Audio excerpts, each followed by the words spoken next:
Good evening, everyone. We're glad you could join us for today's session on Agile Project Management. Let me begin by introducing our speaker for today, Subodh Kar. Subodh is a seasoned product leader with extensive experience in building and scaling innovative global products in the energy management space. Currently, he leads the Agile transformation and driving innovation for the microgrid line of business at Schneider Electric, helping to revolutionize the new energy landscape. Before this, he spearheaded the productization of a cutting edge intelligent motor management relay, also at Schneider Electric.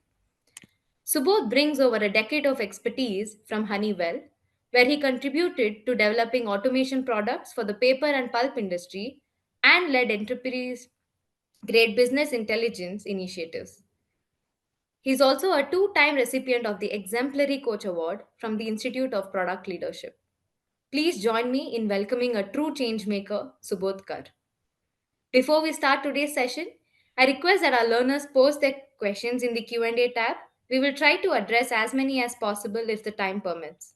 At the end of this session, we will display three polls on your screens and request that you actively participate in these polls to help us understand your grasp of what was covered in this webinar. With that in mind, here's a very warm welcome to you, Subodh. We're glad to have you present at the Industry Interaction webinar. Over to you for the main session. Okay, thank you very much, Meghna. Very happy to be here. Am I audible and is my screen appearing? Okay, Yes, perfectly all right. perfect, great. Thank you so much, first of all, for having me here. Really appreciate this opportunity to be able to share my little experience that I have with whatever I have learned over the years with such a large group of people. More than anything, this is my way of keeping my learning going and preparing for talks like this ensures that I'm on my toes in terms of keeping myself updated on the latest trends that's happening in the industry and inspiring people, young students and professionals alike, to get into the space that I am in. So with that, I'd like to get started with today's session, which is about agile. Right? I think the word agile has been around for almost 2 decades now, and today I'll attempt to introduce you to some of the most basic concepts of agile, and we'll take some questions at the very end of the session as well. Okay, so I get started. I want to share a story here. It's called the Mountain Rescue Mission.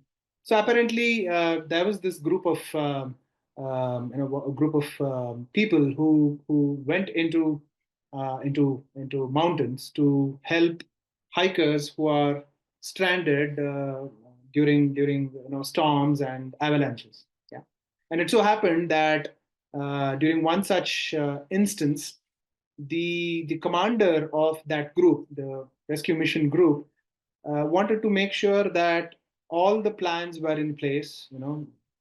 Everything that was required to go into this rescue mission was in place before the entire team went into the rescue mission. Um, but as you know, it's a rescue mission. There are people's lives depending on these people to arrive and help them, and time is of the essence. So one of the pilots, what he suggested was that why don't we just take off with whatever information we have right now, and we'll course correct on the way. On the way, we will see how things are in reality. We will receive weather reports. We will do whatever we can in mid-air, and we'll course correct accordingly. And they did that. The team agreed to do it, and they went ahead and did that. And they brought back that team that was stranded in the mountains safely. So once they got back, the commander was very appreciative of this young pilot, and he told him that because of your agility and presence of mind, we were able to get these people back. Had we gone and stuck to the rules and stuck to the books, of making sure that everything was in place before we jumped into helping those people, we probably wouldn't have succeeded. So something similar happened back in 2001, right? Um, that was a time when the most common way of developing, say, a software product used to follow what we call as a waterfall method of um, software development process. So the waterfall method, to put it in very simple terms, is um, the entire process starts with gathering requirements. And once you gather requirements, you do something called as freezing requirements. After freezing requirements, you go into a design phase. Then you freeze the design. After you go to design phase, you freeze the design, and after that, you go into a development phase where you put the code together, etc. And then after that is frozen, then you go into a testing phase. And once the testing is done, then you release the product out into the market. But the challenge with this issue, with this particular process, was that one, sometimes the software development processes took almost a year or more than that to put a product together. And things started changing very rapidly in the entire technology landscape across the world, that requirements started changing, customers' requirements started changing much quicker than companies could actually churn out these software products. So by the time their product was ready in that 1 year, and they took the product to their customers, the customers would tell them that, you know what, things changed and we don't need your product anymore, or your product doesn't meet our requirements completely. And these software companies had to come back and rework the entire software again and again. And that was a huge cost. Um, it was a huge loss for the company building the software as well as the customers as well. So in 2001, coincidentally, there are about 17 software engineers who met in a ski resort somewhere in Utah in the US. And that is when they came up with this idea of, why do we have to wait for all the requirements to be frozen and all the design to get done and all the development to get done and then move on with the product? Why can't we release products to our customers more quickly? And that's where was the genesis of the agile way of working, the agile way of building products. And over the years, over the last 2.5 decades, different, let's say, methods, or you can call it processes, different ways of achieving agility in the software industry has been identified. That is, we'll talk about a few today. Maybe we have Scrum, then you have something called as Kanban, then you have something called as extreme programming, then you have something called as SAFe. So like this, there are several methodologies. The ultimate goal is nothing but agility and being able to deliver um, things to our customers much faster. But the approaches were different. Yeah. And maybe we'll learn about a few of them in today's session as well. Yeah. So the so in 2001, what really happened was that there was a shift in the mindset, right? For the last 20-25 years before that, people felt that the only way to deliver a product was to go through this waterfall method. But now people started thinking in a much more different way, saying, how can we bring products to the table much more quicker? And that's when they defined something called as the Agile Manifesto. Okay. So the Agile Manifesto has 4 values to it. The first one said, we will give more importance to individuals and interactions over processes and tools. Okay. The second one said, we will create a working software rather than creating a lot of documentation around the software. Right? You would have noticed this. Um, 10 years ago, or let's say 20 years ago, if you were to buy an electronic product, let's say you buy a washing machine or a TV, yeah, you would receive thick booklets which with instructions on how to operate the TV and what to do and what not to do, etc., right? You would receive that. But now you've seen that in today's days, if you go and were to buy a TV or this one, you find that you'll find maybe a couple of sheets, a couple of few pages, and not more than that, right? So the focus was more about making the product intuitive, making it more customer friendly than expecting customers to go and look through huge amounts of documentation. And something similar happened in 2001 as well, where they said, let's work on creating working software rather than writing pages and pages of documents on how this software is supposed to be used and how it's supposed to be installed, etc. Let's make the software do its job. Yeah. The third one was more important, very important, customer collaboration over contract negotiation. So, what used to happen before 2001 was that customers would get engaged only when at the beginning of the let's say the project where they wanted to gather requirements, and then they would get engaged at the very end when the product was ready. So in between there was no interactions happening with customers except for contract negotiations. Okay, you pay us this much, we are done with the requirements phase, pay us this much. Oh, we are now done with the design phase, so you pay us this amount of money. It was mostly around that. But now, with the agile way of working, what came up was that we will not go to the customers only at the beginning and at the end. We'll go to them as often as we can, yeah, at regular intervals. We will go to them, we will show them what we have put together, we will get their feedback, we'll collaborate with them, and we'll make them part of our development. Now, that solved the problem of requirements changing, right, at the very end when the product was ready. Rather, any changing requirements would be made aware of to the customers and to the developers during the phase of the development of the product itself. Yeah, so that was all about customer collaboration. The last one is about responding to change. Just like that pilot who said, let's course correct mid-air. If we have to do any changes, we'll do it mid-air. Let's not go with the fixed plan and then only to figure that that conditions are not as per what was there in the plan, and then we have to abort the entire mission. Rather, let's go and take things the way it comes, and we'll become experts in responding to that change rather than following a fixed plan. Yeah. So these were the four values that the Agile Manifesto proposed. Now, the values were proposed, but it was also made very clear as to what Agile is not. So when we say what is not, we need to think that, we need to look at it that when we say individual interactions over processes and tools, it doesn't mean that we ignore processes and tools. We follow processes and tools. We use tools to automate and make our work efficient. We follow processes internally to ensure that that we don't make errors, and we have a fixed way of doing things and handling things internally, right? So it's not doesn't mean that processes and tools are completely thrown out the door. We follow them, but only to a extent. We don't abandon all documentation. Working software, yes, we definitely need them. But does it mean that we will not do any documentation? Absolutely not. We will do documentation, right? We will need formal contracts. Customer collaboration, yes, absolutely, that needs to be in place.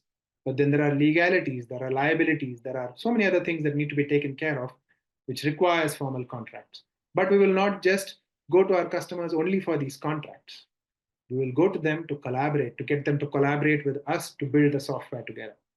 The last one is dismissing planning. Agile is not about dismissing planning altogether. Plans will be there in place. But what we will learn, like I said, is that we become an expert at responding to change. We will become an expert when things don't go as planned. How do we address that? We become experts at that. Yeah. So you see, this applies a lot to our life too, right?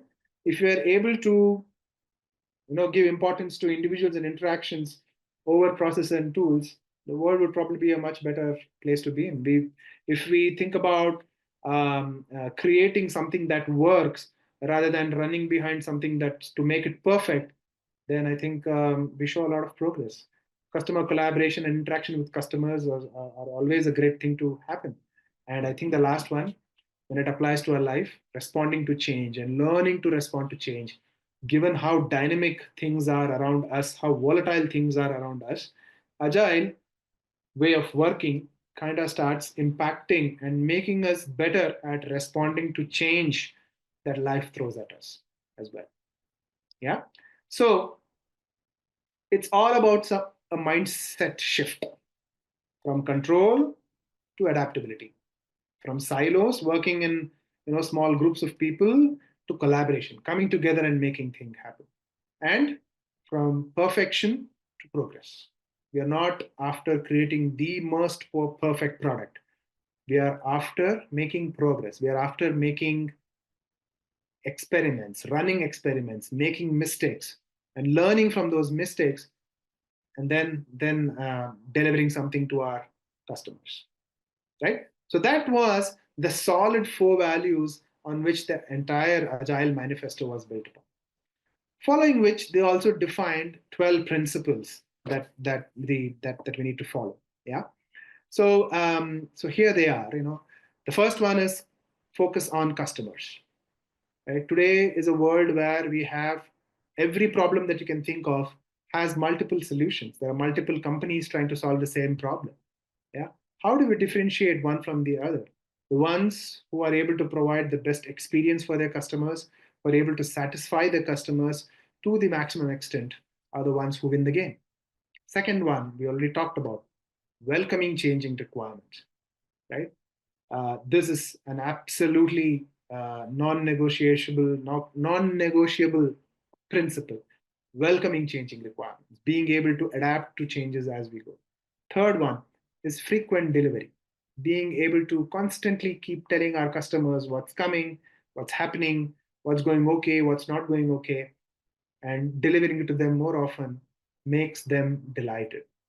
Fourth one, earlier, business folks and the development folks used to be kind of working separately. Business would, let's say, the business development guys or the marketing guys would give their requirements, and then the developers would go ahead and build whatever they have to build. But now, as part of Agile, they come together, they interact more often, and they make things happen. Fifth one is motivated individuals, right? Agile encourages, like I said, people and interactions and motivating each other uh, to, to, to, to give their best. Sixth one is face to face communication methods, right? Agile, as much as possible, um, recommends that we interact with each other more face to face rather than online to make things happen. Because I think, and I don't have to explain this, I don't have to justify this, that when people come together and meet face to face and interact is when magic happens, rather than sitting at home and trying to work uh, through a screen. Yeah. Seventh one, the measurement is purely on working software. Okay. Eighth one is aiming for sustainable progress, something that can happen in a very consistent manner. We aim for that. It's not that we deliver once and then we don't deliver for some more time and then we go back and deliver again. The idea is to make that sustainable. The ninth one is to make sure that we are constantly giving attention to things that really matters, not the trivial ones, the ones that really matters. The focus is to make sure that we work on risks and requirements that really matter to our customer, and not on the bells and whistles that can be attached to a product at a later point in time too. The 10th one, which is the very difficult one to do, is to try to keep it simple. We have examples of so many products which are out there, which claim to do tall things, but they're so complex to use, right? One simple example I would like to give is I started my journey of using UPI with Paytm, but once Google Pay came in, I switched completely to Google Pay. Only reason being simplicity. Paytm's home screen has 1,000 icons showing up there, a lot of things flashing, and it takes a while to figure out what you really want to do and where you can find what you really want. But coming to Google Pay, you will find that the interface is so simple. It's very easy to find what you want. It's very easy to get things done there. And it takes a lot to actually keep it simple. 11th one is about creating self-organizing teams. Earlier, decades ago, what used to happen is that teams would be dependent on a leader to give them instructions and directions on how to progress. But the way in which Agile works is that the teams are empowered to decide what they want to be working upon, provided it aligns with the overall vision and the mission of the company, the goal of the company, or of that particular product, whatever it may be. How you do it, how you want to organize yourself and get it done is completely left to the teams.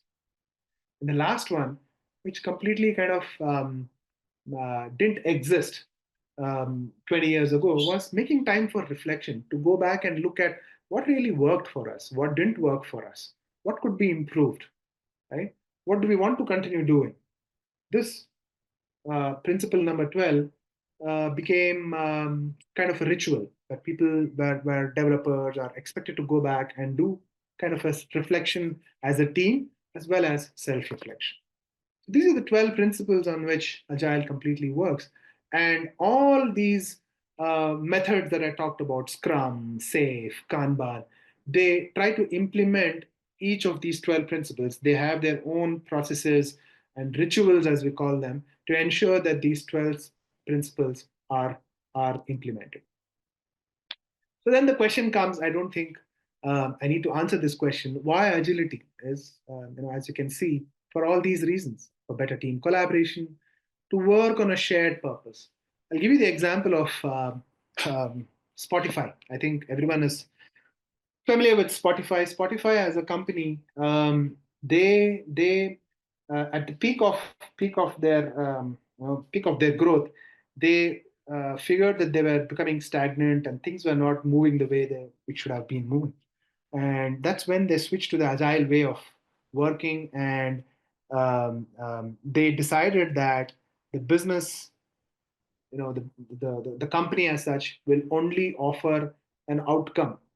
They will just tell what is the vision, what is that the company needs to be doing for the customers, and then they would allow the teams to go and figure out how they want to do it and bring them all together, right? Before that, they realized that Spotify had multiple. They had siloed. They had teams which were working in silos, and each one did what they wanted, and they were very process heavy. Yeah, they completely dismantled that way of working and went the agile way. And today, the Spotify's way of working has been adopted by a lot of multi-million billion-dollar companies, and they're doing wonders. Right? Now, the good thing about agile is that agile is kind of a framework, right? It doesn't say you have to do exactly uh, you know this way. Nothing is written in stone there. Agile's simple principle is that as long as you're following those 12 principles, you can choose how you want to implement it. It's up to you. But make sure that you follow those 12 principles, right? So that's why agility slowly started bringing in higher ROI. People were able to see, developers and customers were able to see the value it brought to the table in a much more quicker manner as compared to the way of working 20 years ago. Agile also started bringing in opportunities for more creativity and innovation, because now what's happening is that you're delivering software to your customers much more quicker, and therefore you had to think of innovative ways, you had to think of creative ways to make that happen, such that it is efficient, and it is much more, not only for the company but also for your customers. Now, I've been talking about agility in the context of software, but what about hardware? What about hardware products? What about physical products? And I would like to let you know that hardware companies also have started.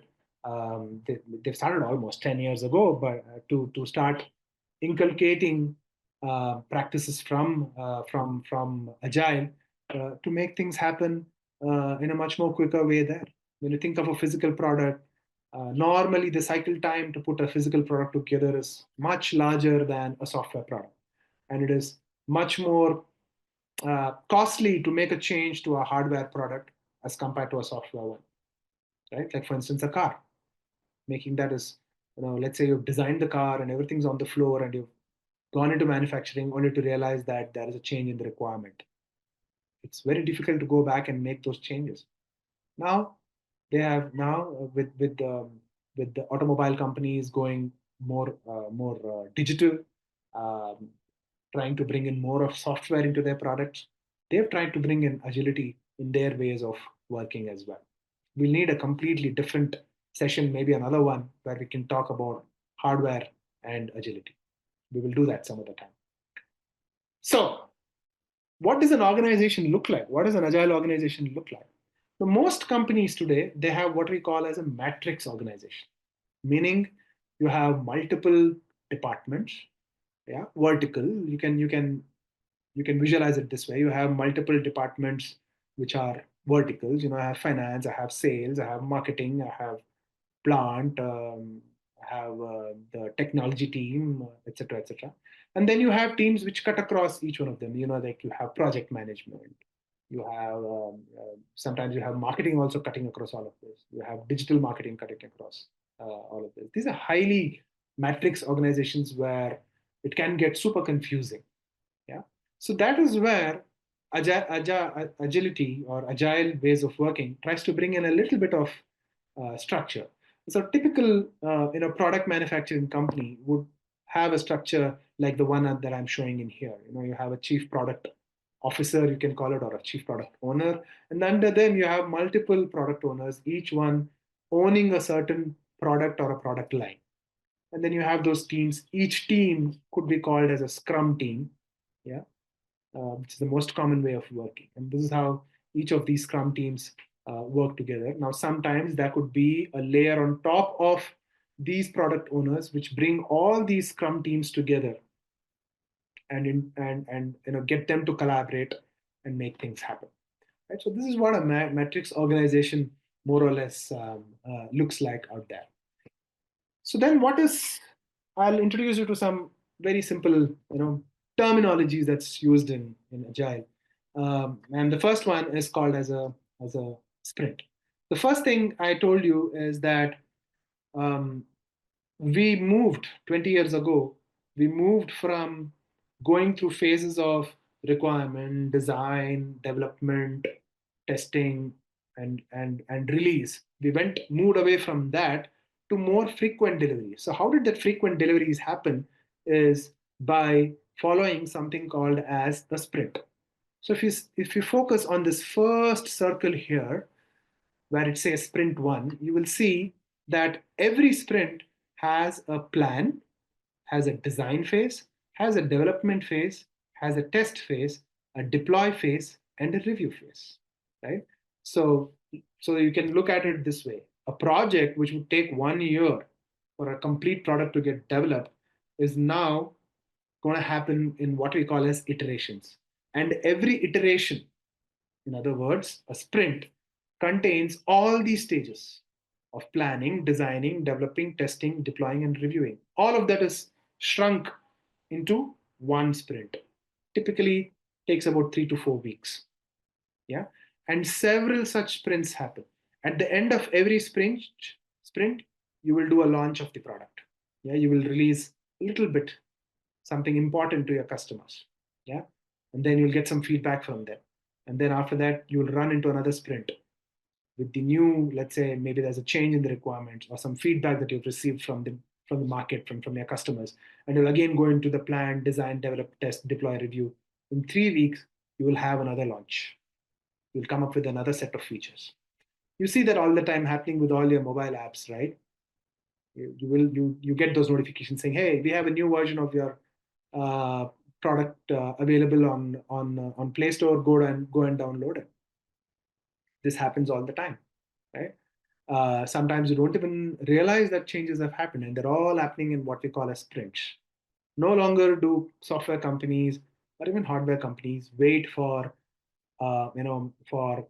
everything to be ready and then launch. They take it as it comes. They depending upon market conditions, depending upon what changes out there, they will just adapt to it accordingly. So for instance, I'll give you an example. With the recent things that are happening, geopolitical situations that are occurring out there, the US has applied tariffs on pretty much everything that comes from other countries, right? And that has an immediate impact on the cost of a product, right? Now I have to spend more to buy a product. I have to spend more to create a product. So what do companies do? You must have heard about what Apple did. Apple immediately, shipped all the phones that they had manufactured in China. They lifted it from there. I think it ran into several tons. They just airlifted it from there to the US so that they could sell it there even before these tariffs could hit the ground. What they're doing there is nothing but adapting to change, right? They're taking actions then and there. So in the case of a product development, when you're in the middle of a sprint, it could so happen that the customer could come forward and tell you that, hey, there's a change, or I have another high priority requirement coming in. Please implement it for me. If we had been working the way we were working 20 years ago, we would say no. We would say, you know what, we have frozen my requirements, I've frozen my design, and I can't take any more changes at this point because it's going to be very expensive to make a change. But with Agile, they say, welcome, give us your changes, we'll prioritize it depending upon how important it is for you and the cost of getting those changes implemented. And we'll do it. We'll make sure that it gets delivered in one of these sprints for sure. You don't have to wait, a long time, right? That's the beauty of running or working in a sprint.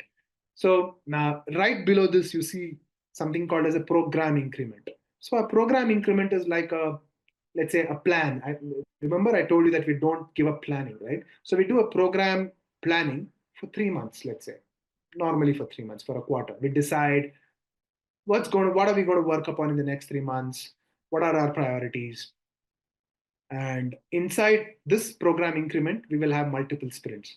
And what we do inside these sprints is highly dynamic, could change. Yeah? As we go through these from one sprint to another, things might change. But we ensure that whatever we committed to deliver in that program increment, in that 3 months period, gets delivered. Right? So that's the beauty of what we call as iterative development and sprint wise delivery, as we call it. Yeah. So here's the Scrum framework at a glance. Okay, this is provided by this company called Scrum Alliance. They're the ones who came up um, with what we call as the Scrum way of working. I won't go into the details. This presentation will be shared with you anyways, but I'd love for you to go and read about the Scrum framework. So if you see here in the Scrum framework, you have some roles right at the in between. You have something called as a product owner, you have a Scrum master, and you have developers. These are the three most important roles that involve in creating a product, right? And then what you see in across these on these arrow lines here are nothing but what we call as rituals, right? So you have something called as a sprint planning, wherein I plan what is that I'm going to build in this particular sprint, what is that I'm going to be developing in this sprint. Then I have something called as a sprint backlog. A sprint backlog is like a list of requirements. It's like a backlog, right? It's a backlog of requirements that I maintain constantly, and I keep refining it to ensure that it is aligning with what my customer wants, and I start feeding it into my sprint, right? Then I do what I call as a daily scrum. A daily scrum is nothing but meeting the entire team every day for 10 to 15 minutes to understand what's working well for them, what did they work upon yesterday, what did they work upon, what are they planning to work upon today, and if they need help with anything. That's daily scrum. So see how people and interactions are given a more priority here. We meet every day, 10, 15 minutes. And then you at the very end, you have something called as a sprint review, where we look at what have we achieved in the sprint. Did we achieve what we had planned or not? Right? Do we need to make some changes? Is what is looked at in the sprint review. Then you have something called as a sprint retrospective, where we do the what we call as you know reflections. We go back and say, hey, what really worked for us in the last 3 weeks? Was there anything that didn't work for us? Was there anything that worked really well for us? What should we continue to do, and what should we stop doing? So that happens in the sprint retrospective. Yeah. So it's a very set of very beautiful rituals that have been identified, and every each role that each role that has been identified is here is a part of each of these rituals, and they keep repeating that every sprint, right? So that's the Scrum framework for you at a glance, and that's how it works. We just repeat this entire sprint for the entire program increment, and we keep doing that. Every 3 weeks we have a release, and then every 3 weeks we have another release, and so on and so forth. Yeah. So what's in it for me, in the sense, these are some things that generally developers, product managers, architects, these are some roles, very common roles that you will find in software companies. They try to figure out, so what happens for each one of us if we are to follow, the agile way of working. What's in it for us, for each one of us?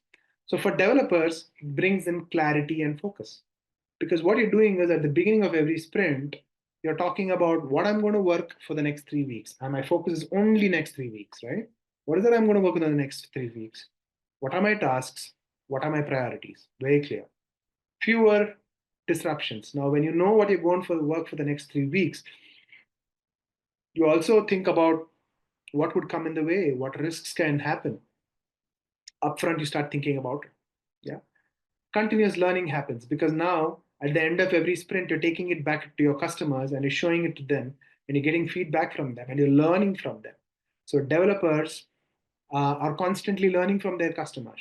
They're not assuming. There's no room for many assumptions. And then, since it's a process that is driven by the developers and by the team, that's a sense of ownership in whatever deliverables that happen. You actually see how what you deliver at every sprint makes an impact to your customers, right? You see that impact. You don't have to wait for months together to see how my product is going to launch and how my customers are going to interact with it, etc. You see it every 3 weeks. When it comes to, say, the product manager, the owner, for him or her, it's about customer value, right? So we're talking about delivering what really my customer wants in a very quick way. And I can exhibit flexibility now. I can say, change, bring it on. I'll make sure that it happens, right? There's a very collaborative planning that happens, because the product manager is in constant touch. Remember, I talked about business and developers coming together. So the product manager represents the business. He and she, he or she works with the developers very closely, and they're transparent, right? Everything is out there. What they learn from their customers is immediately made available for their developers, and so on and so forth. And then you have these architects, right? The people who design things, who have the larger picture. For them, it's all about making sure that their architecture is robust, it delivers whatever needs to be delivered. It has to make sure that it is meeting their customers' needs. Yeah. And architects, they bring in a certain influence to the table as well, because they're collaborating much more better. They're getting to see how their product is actually performing out there much more earlier in the game, and so they can plan or make changes to their architecture accordingly. Predictability becomes much more easier for them, right? And of course, team alignment too, because at the end of the day, everybody is aligned. The developers, managers, the architects, they're all aligned towards the business outcomes. They know what business this product is going to bring to the table, what is the goal from a business perspective. So they align with it very well, and that works out very well for the architectures too. As far as engineering leaders are concerned, the executive leadership, you can call it that way. For them, it's all about efficiency, right? Who wouldn't love a team that's delivering things every 3 weeks, and delivering things that work every 3 weeks, let's say with the best quality, and delivering exactly what my customer wants, right? So it brings in efficiency for them. Since things are, churning out every 3 weeks, there's a lot of data that they gather, and therefore they can make, well, a lot more good decisions, well informed decisions. They get the opportunity of empowering the team as well. They try to encourage autonomy as much as possible. Yeah. And like I said, It brings in innovation too. You're figuring out different ways to make things happen. You're figuring out how you're figuring out things that will work, and most importantly, things that don't work much more frequently, every 3 weeks or 4 weeks, and more than figuring out what works, companies today want to figure out what won't work, what doesn't work. That's very important for companies, and they appreciate people who can help them, save money and not do things that don't work. Right. So that's how you see it impacts engineering leadership too. So some very commonly used metrics, right? The first one is something called as sprint velocity, and as the name suggests, it's velocity. How do you deliver against what you have planned in that sprint, right?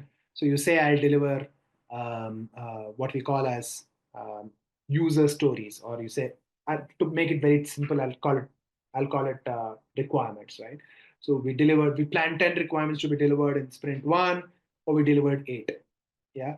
And we get to measure how this team performs sprint over sprint. And then you get to know what is the capacity of this team, what is the mindset of this team, right? What's the velocity? So you know exactly what kind of work to give the team and how much they can actually do, brings in much more predictability.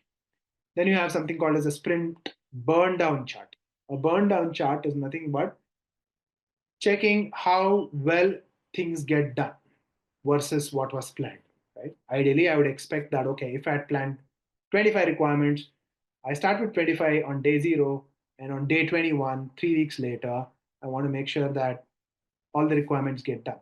But will it go as planned? Probably not. There will be ups and downs. So I keep a track of how things are getting measured on a day-to-day basis. I can measure that on a day-to-day basis to say, okay, we were able to finish this requirement, or we were delayed on a certain requirement, or something new came in, and how that impacted the entire burn down of that requirements in that particular sprint. Then we also measure what we call as lead time and cycle time, right? Lead time, as I show here, is a task is the time between when the task was created and when the task was actually completed. And cycle time is when the work actually started on the task compared against the work that was when it was actually completed, right? So I keep an eye on lead time and cycle time. We measure that constantly to see that what do we need to do to reduce lead time, and what do we need to do to improve cycle time. Yeah. And why it is measured is not just for the sake of improvement, but also to know what is the capacity of a certain team, right? It's measured that way. And so these are some common metrics. And the last one is what we call as net promoter score, which is basically nothing but a metric that is measured based on feedback from your customers. Net promoter score is basically asking your customer that if would you recommend my product or my team uh, based on the performance, the way they've done, right? And this NPS is measured sometimes on a sprint basis, or maybe sometimes at the end of every program increment. And based on that, the teams strive to make sure that their NPS scores are getting better and better. Most common measurements. Yeah. So that was what we call as Scrum and Sprint. The other agile way of working is what we call as a visual workflow management system called Kanban. Okay. So between Agile and Scrum, Scrum is used when my vision, my mission, my goal keeps changing, in the sense I'm delivering something, a product which is probably new, which is constantly evolving. And Kanban is followed when I have a set process. Okay. So for example, if you take, let's say, a manufacturing unit, a car manufacturing unit, an automobile manufacturing unit, right? There is a manufacturing line. and there's a set of things that needs to be done, and those processes rarely change, right? For instance, maybe first you manufacture the chassis of the car, then the chassis of the car goes, it goes through certain processes, and then it goes through some welding process, then it probably goes through some curating process, then the painting process, and then the engine gets fits in, and so on and so forth. It's a set process. There's no change in the process. But how efficiently you want to run it, right, can be automated by following what we call as Kanban. So Kanban board looks something like that, like this on my screen here, wherein every task goes through a minimum of three such, let's say, workflows, states. For instance, the task could be in a requested state, then it moves to a in progress state, and then it goes to a done state. Now, for each of these states, there is a certain work in progress limit that is defined. Okay, so you know that this particular manufacturing line can do only this much within this period of time. Yeah, so you will ensure that all your resources are aligned accordingly and they're measured accordingly, right? So a Kanban is a very let's say visually intensive way of managing work. So let's say you have a list of to-do actions that needs to be done.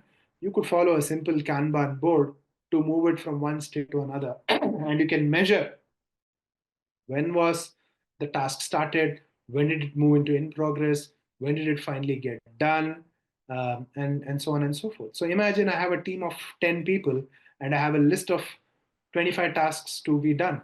And then I take each task and I give it to each person. And then, depending upon what state this task is in for each one of them, I can decide who gets the next task to work upon. Yeah. So you have a lot of several tools like Jira and Trello, and Asana, and several tools like that which help put a nice, beautiful Kanban board together. And that's what is seen over here, right? So the foundational practices for Kanban is, one is to visualize the workflow. Yeah. And second one is to limit the work in progress. You don't take any work that is beyond the threshold. Yeah. The whole focus is to manage the flow. The idea is to make sure that the process policies are very clear and you make it explicit. At every stage, you know what needs to be done, and you just follow that to the T. That's about it. You can implement feedback loops at every stage, right? And you can constantly improve collaboratively. How? Now, when I start measuring metrics like the cycle time, the time that I take from the time the work was, let's say, started till the time it gets done, I can measure my cycle time. And based on the cycle time, I can come up with innovative ways to reduce the cycle time. Right? Imagine manufacturing plants in the past, delivering, say, 100 cars a month, and going from 100 cars to 1,000 cars a month. That came purely by measuring cycle time. Yeah. Um, you have robots coming in and doing things to make things more error free and much more quicker, which improves the cycle time and also helps throughput. Yeah, like I said, 100 to 1,000, that's what throughput is all about. And lastly, why Kanban is used is that normally we as humans we try to manage things that we can see, and therefore we try to manage people because that's whom we see, that's whom we work on a regular basis.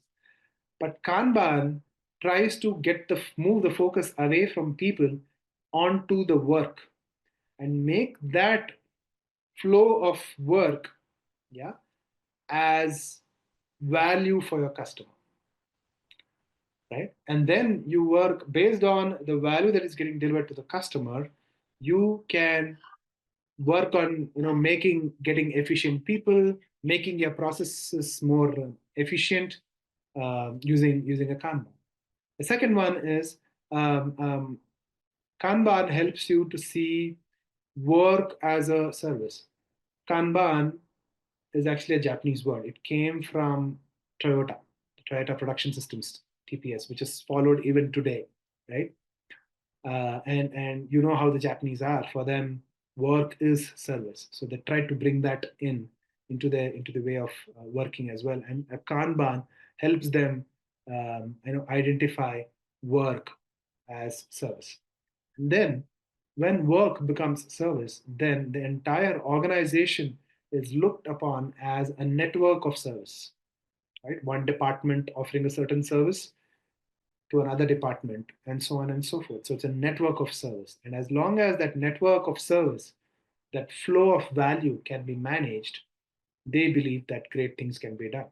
And we do have examples like that today with Toyota and Honda and so many other Japanese companies which do really well.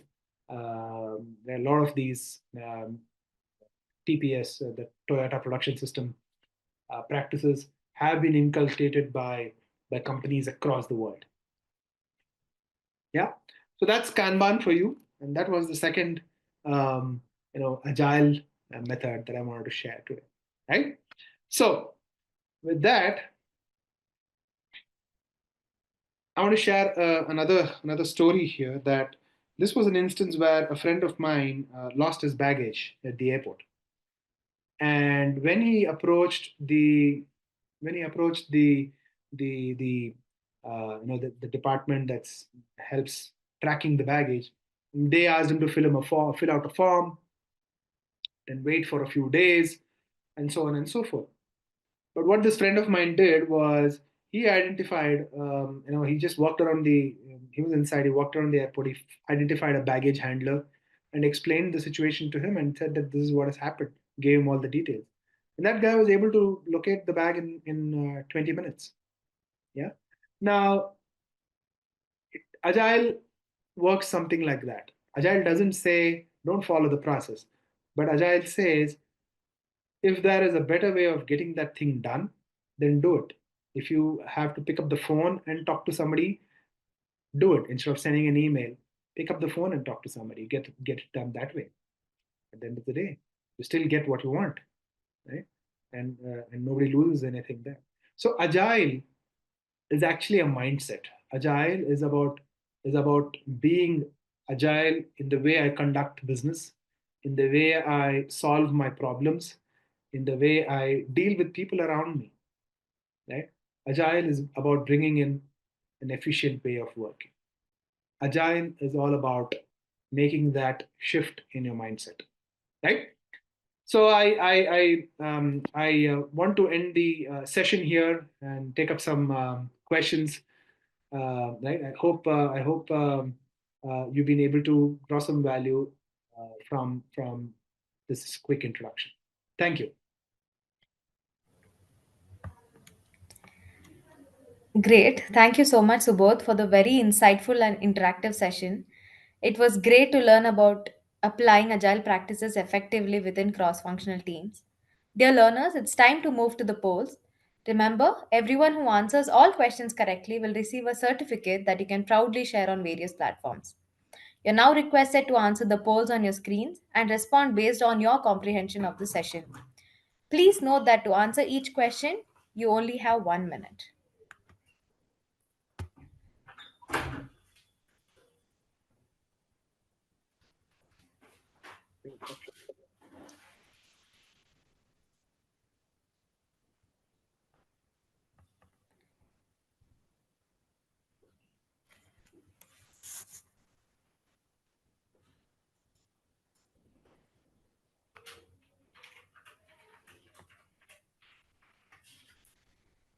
We have quite a lot of questions, Subodh, so I think we can get started with that. Okay, So that we sure. are, yeah. So there's a question that says, Sir, can you mention some applications of agile methodology in pharma and healthcare industry? Okay. All right. So again, when it comes to pharma and healthcare industries, um, um, primarily agile is used for building any kind of software that these industries might require.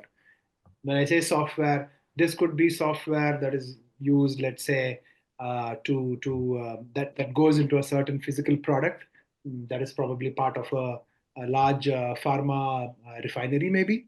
Yeah. Or this could be a product that involves automating a certain process within the pharma uh, industry. So so agile is industry agnostic. It can be used anywhere, wherever there is software involved, without a second thought, right? And within agile, within pharma industries, and healthcare industries, I know several companies that you follow Scrum, and also follow what we call a SAFE, ways of agile methodologies. Great. The next question is, does the agile principle work outside of the software development context? If yes, can you provide an example? Okay. Yes. So in the case of, like I said, it was primarily built in for software. But yes, today even hardware companies, any company that manufactures, physical products, also has started using agile ways of working. Right. Um, um, So, for instance, let's take there is one very popular.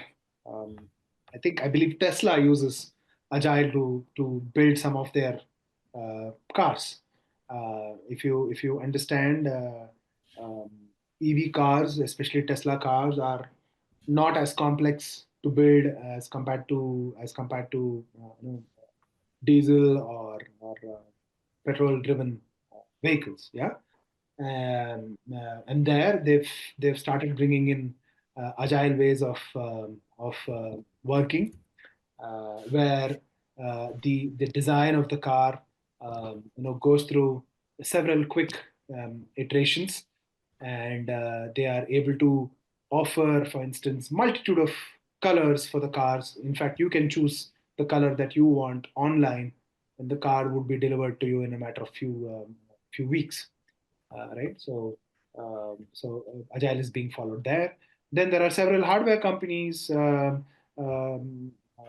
such as GE and Honeywell, which follow Agile ways of creating their hardware products as well, using what we call as an iterative process. More and more, these companies have started digitizing their products, meaning making sure that the hardware doesn't have to undergo more changes, and loading this hardware with more software, so that software changes can be managed uh, in a much more quicker way, using agile. So agile to a very large extent has started driving digitization also in large companies. Yeah. Yeah. The next question being, hi sir, my name is Suhas. I'm a certified Scrum product owner and planning to excel in my career by switching into product management roles. I Okay. have a total of 8 plus years of experience in BFSI operations as a team lead. Can you please guide me to which specialization to choose in MBA and also how to grow in this field? Okay. Okay. So today there are several organizations that offer. There are several institutions that offer, um, MBAs in product management. Right. Product management has become a stream now. Yeah, they offer product. I would say pick up an institute that offers you hands-on experience in implementing a product, and not just an institute that can offer theoretical MBA degrees. Yeah, you don't need that. You want to get into an organization or an institution which will offer you an MBA in product management, where you can actually take an idea from from nothing to get it to a stage by the end of the course where it can actually be launched out there, right? There are several such institutions that offer such courses. that would be the best way to go about learning product management and jumping into product management. Yeah, Great. I think even though we have a lot of questions pooling in, we have time for one last question. With the latest advancements in AI and the recent obsession among companies to leverage AI to build a lean team, do you see Scrum Master roles being removed in the future? Especially since part of Scrum Master's day to day involves relaying info from staff to product owner. Hmm. Well, um, I wouldn't think so. Why? Because um, um, a Scrum Master's job is not just about relaying information, but also about relaying how that information is getting relayed. Right? I think I think teams work with each other. People work with each other because of that human touch.